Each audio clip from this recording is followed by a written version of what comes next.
Video में देखने वाले हैं कक्षा 12वीं की भौतिक विज्ञान का। तो भौतिक विज्ञान का पहला अध्याय, तो पहले अध्याय की हमने एक टॉपिक लिया है जो कि है कूलाम का नियम। कूलाम का नियम क्या होता है, आइए इसके बारे में देखते हैं। कहा गया है कि किन्हीं दो स्थिर बिंदु आवेशों के बीच कार्यरत वैद्युत बल आवेशों के परिमाणों के गुणनफल के अनुक्रमानुपाती तथा उनके बीच की दूरी के वर्ग के व्युत्क्रमानुपाती होता है। इस बल की दिशा दोनों आवेशों को मिलाने वाली रेखा की क्या होता है, अनुदिश होता है। कहा गया कोई दो स्थिर बिंदु आवेश हैं, तो मान लीजिए दो स्थिर बिंदु आवेश हमने ले लिया है। पहला स्थिर बिंदु आवेश हमने Q1 ले लिया है, दूसरा स्थिर बिंदु आवेश हमने क्या ले लिया है, Q2 ले लिया है। कहा है कि दो स्थिर बिंदु आवेशों के बीच कहा है कि वैद्युत बल दोनों आवेशों के परिमाणों के गुणनफल के अनुक्रमानुपाती होता है। कहने का मतलब क्या है, यह दोनों जो बिंदु आवेश हमने लिया है इनके बीच एक वैद्युत बल कार्य करेगा, या आकर्षण बल होगा या प्रतिकर्षण बल होगा। अगर दोनों आवेश के आवेश समान होंगे, कहने का मतलब क्या है, अगर दोनों आवेश प्लस प्लस होंगे, ठीक है, तो इनके बीच प्रतिकर्षण बल लगेगा। कौन सा बल लगेगा, प्रतिकर्षण बल लगेगा। या दोनों के दोनों निगेटिव हो, यानी दोनों के दोनों कैसे हो, माइनस हो, तो इन दोनों आवेशों के बीच जो बल लगने वाला है वह प्रतिकर्षण बल लगेगा। अगर इन दोनों में से एक माइनस हो दूसरा प्लस हो, तो इनके बीच जो लगने वाला बल होगा वह आकर्षण बल होगा। और वह बल कितना लगेगा, चाहे वह आकर्षण बल हो या प्रतिकर्षण बल हो, वह बल लगेगा कितना, तो आप कहेंगे इन दोनों आवेशों का हम गुणनफल कर देंगे। इन दोनों आवेशों का जो परिमाण होगा उनका क्या करेंगे, गुणनफल कर देंगे। और दोनों आवेशों के बीच की जो दूरी आप देख रहे हैं, इस दूरी को हम स्मॉल r से व्यक्त कर देते हैं। तो इन दोनों आवेशों के बीच की ये जो दूरी होगा उसके वर्ग क्या होगा, व्युत्क्रमानुपाती होगा। तो इसीलिए कहा गया है कि दो स्थिर बिंदु आवेश हमने मान लिया Q1 व Q2 परस्पर स्मॉल r दूरी पर स्थित हैं। दोनों आवेश Q1 और Q2 कितनी दूरी पर है, स्मॉल r दूरी पर हैं। तो इनके बीच जो कार्यरत वैद्युत बल होगा वह F अनुक्रमानुपाती Q1 Q2/r² होगा। उसने कहा गया है कि दोनों बिंदु आवेशों के बीच जो कार्यरत वैद्युत बल होगा, क्या वैद्युत बल यह जो होगा, चाहे वह आकर्षण वैद्युत बल हो या प्रतिकर्षण हो। कब आकर्षण होगा, जब दोनों आवेश विपरीत हो, एक प्लस हो दूसरा माइनस हो, तब तो आकर्षण होगा। अगर वह दोनों आवेश समान हो गए, चाहे दोनों प्लस हो गए या दोनों माइनस हो गए, तब तो उनके बीच क्या होगा, प्रतिकर्षण होगा। तो उन दोनों आवेशों का जो परिमाण का गुणनफल होगा, दोनों आवेशों का हमने परिमाण का क्या कर दिया, गुणनफल होगा, तथा उनके बीच की दूरी, इनके बीच की दूरी क्या है, r के वर्ग का वर्ग यहाँ पे कर दिएगा। क्या, व्युत्क्रमानुपाती, मतलब उसके बटा में हो जाना चाहिए। तो ये जिसके बटा में कर दिए तो इतना इसमें क्या लगेगा, बल लगेगा। कहा गया कि इस बल की दिशा दोनों आवेशों को मिलाने वाली रेखा के अनुदिश होता है। कहने का मतलब क्या है, अगर मान लीजिए इनमें आकर्षण होता है, क्या होता है, आकर्षण, मान लीजिए यह माइनस होगा और यह क्या होगा, प्लस, तो यह वाला इसकी तरफ इस दिशा में जाएगा और यह वाला इसकी तरफ इस दिशा में आएगा। तो दोनों के दोनों बल इनकी जो मिलाने वाली रेखा उसी के अनुदिश है, यानी उसी की दिशा में, उसी रेखा पर ही कर सकते हैं। या अगर जब भी इनमें प्रतिकर्षण होगा तो एक इधर जाएगा और एक इधर जाएगा, समझ रहे हैं ना। जब भी होगा दोनों एक ही रेखा में होंगे, चाहे वह आकर्षण हो या क्या हो, प्रतिकर्षण हो, ठीक है।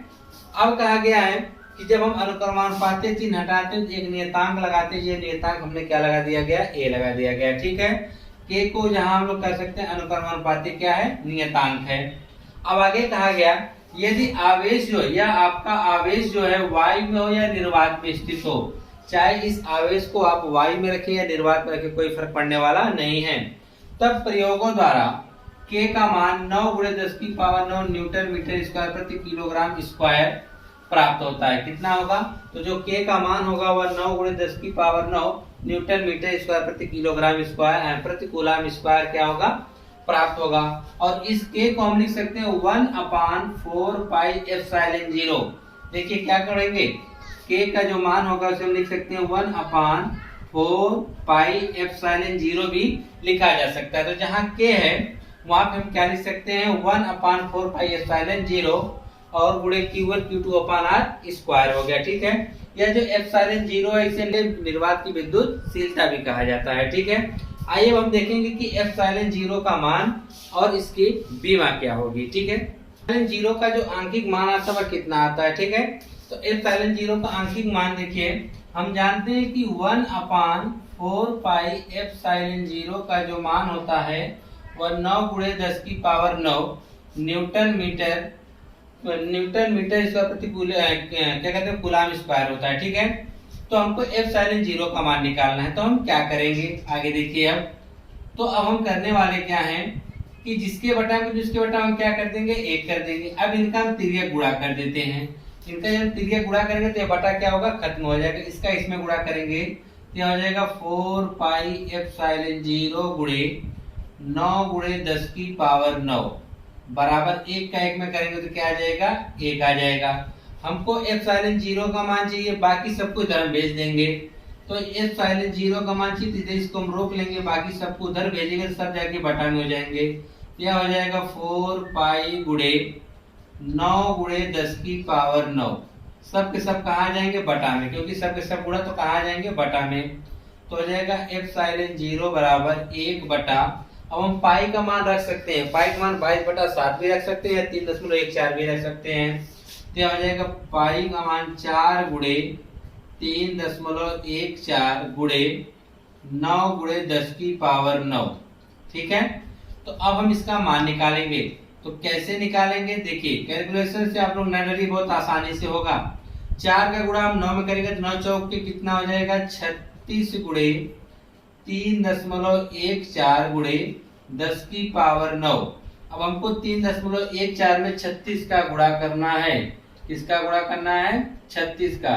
तो 6 चौके 24, 2 का 6 कम 6 2 8, 6 3 18, 4 3 12 को 80 लेकर 3 कम 3 1 4 है, 3 क्या कहते 4 3 12 1 हो जाएगा, 3 कम 3 1 4 हो जाएगा, और 3 3 का 9, यहाँ हो जाएगा 4 0 8 4 12 1 3 3 80 लेकर 10 1 11 और 2 के ऊपर दशमलव, यानी 113.04 हो जाएगा। ठीक है, तो हम लिख सकते हैं एप्सिलॉन जीरो बराबर 1 बटा, हमने इसका गुणा किया कितना आया, 113.04 गुणे 10⁹ अब हम 10⁹ को ऊपर भेजेंगे तो उसकी घात क्या हो जाएगी, माइनस हो जाएगी। तो हो जाएगा ऊपर जब जाएगा तो जाएगा 10⁹ माइनस बटा में, यह एक तो पहले से ऐसे लिखिए ना, एक तो पहले से, तो 1 × 10⁻⁻9। अब देखेंगे 113.04 है, तो दशमलव के बाद जीरो का कोई मतलब नहीं होता है, यानी हम छोड़ देंगे, यानी पूरा मान ही छोड़ देंगे, तो यह हो जाएगा 113। दशमलव के बाद 0.4 का कोई मतलब नहीं है। 113 की अपेक्षा 0.04 बहुत ही सूक्ष्म, इसको हम क्या करेंगे, छोड़ देंगे। अब 113 से आपको भाग करनी है 1 में, तो चलिए 113 से अब आपको भाग करनी है 1 में, तो कर दीजिए भाग। जब आप 113 की भाग करेंगे 1 में, भागने के 0 दशमलव बढ़ा के 0 बढ़ाएंगे तब भी नहीं जाएगी, फिर एक 0 आपने बढ़ाया तब भी नहीं गई, फिर 0 बढ़ाया, अब आप ले जा सकते हैं। ठीक है, अगर हम इसको 9 बार भी लेना क्या कहते हैं, ले जाएं तो वह ज्यादा हो जाएगा। ठीक है, 13 9 117 होता है, ज्यादा हो जाएगा। तो हम क्या करेंगे, इसको हम 8 बार ट्राई करते हैं। 8 3 24 4 से 2 का हो जाएगा, 8 1 8 10 के 0, हाथ से 1 का 8 1 8 1 9, 904 आएगा 8 बार में। तो लेके जाएंगे तो कितना आ जाएगा, 904, घटा देंगे 6 9 96 आ गया, दशमलव का 0 बढ़ा दीजिए, 8 ही बार आप लेके जाएंगे तो 904 आ जाएगा, या 6 हो गया या 5, 56 दशमलव का 0 बढ़ा लीजिए। अब 113 है, तो इसे हम 4 बार ट्राई करके देखते हैं। 4 3 12 को सिलेक्ट का हो जाएगा, 4 कम 4 1 5, 4 कम 452 हो गया। अब 5 बार करके देखते हैं कितना आता है, 5 3 15 5 सिलेक्ट का, 5 कम 5 1 6 और 5 कम 5 565। तो किसके करीब है, 565, या 560 और या 565, 5 के करीब, इसे हम 5 बार ले जा सकते हैं। ठीक है, तो हो जाएगा एप्सिलॉन जीरो बराबर 0.00885 है गुणे 10⁻⁻9। ठीक है, अब हम इसके बाद क्या करेंगे, अब देखिए दशमलव को सेट करेंगे। ठीक है, तो दशमलव को जब हम सेट करेंगे तब हमको क्या मिलने वाला है, तो ये देखेंगे 1 2 3, 3 एक उधर दशमलव हम लेके जाएंगे तो घात माइनस में 3 तो और बढ़ जाएगी।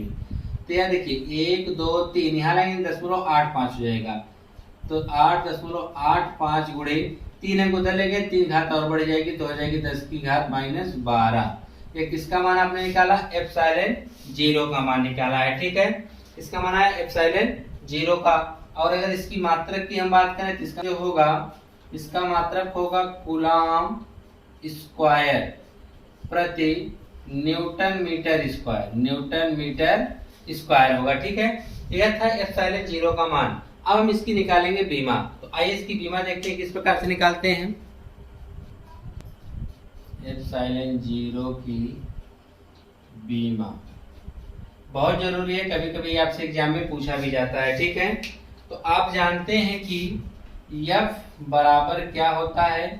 1/4 पाई एप्सिलॉन 0 गुणे Q1 Q2 अपान R स्क्वायर। ठीक है, तो हमको जब इसकी बीमा चाहिए, इसको इधर भेजेंगे तो यह हो जाएगा 4 गुणे F गुणे 4 पाई एप्सिलॉन 0 बराबर Q1 Q2 अपान R स्क्वायर। हमको जब बीमा निकालनी है किसकी? एप्सिलॉन 0 की, तो F को इधर भेजेंगे, बटा हो जाएगा, यहाँ लिखेंगे एप्सिलॉन 0 की बीमा बराबर। ठीक है, जब बीमा निकालेंगे तो 4 पाई मान छोड़ देंगे, क्योंकि यह मान निश्चित है, निश्चित क्या कहते हैं नियतांक है, उसका कभी बीमा नहीं निकलता है। ठीक है, तो यह हो जाएगा Q1 Q2 अपान R स्क्वायर, तो पहले से था, यह इधर गुणा में इधर जाएगा तो कहाँ हो जाएगा? बटा में, इस प्रकार से। ठीक है, तो जब इसकी बीमा निकालें तो ऐसे लिखिए, या इसको आप क्या करिए, बड़े वाले कोष्ठक में इसे बंद कर दीजिए। ठीक है, ऊपर का हो गया और यह नीचे वाले का। ठीक है, अब हम जानते हैं 2 आवेश हो गए, तो आवेश की बीमा क्या होती है? तो आवेश Q बराबर हमारा होता है IT, I यानी एम्पियर, यानी A हो गया, T मतलब समय यानी T, तो हो जाएगा AT। तो हम लिख सकते हैं यहाँ पर 2 ठो है ना आवेश, तो हो जाएगा AT पहले Q1 का, Q2 का भी क्या होगा? AT ही होगा। Q2 का भी क्या होगी बीमा? AT। R जो होता है दूरी, दूरी का हो जाएगा मीटर यानी L का स्क्वायर हो जाएगा L।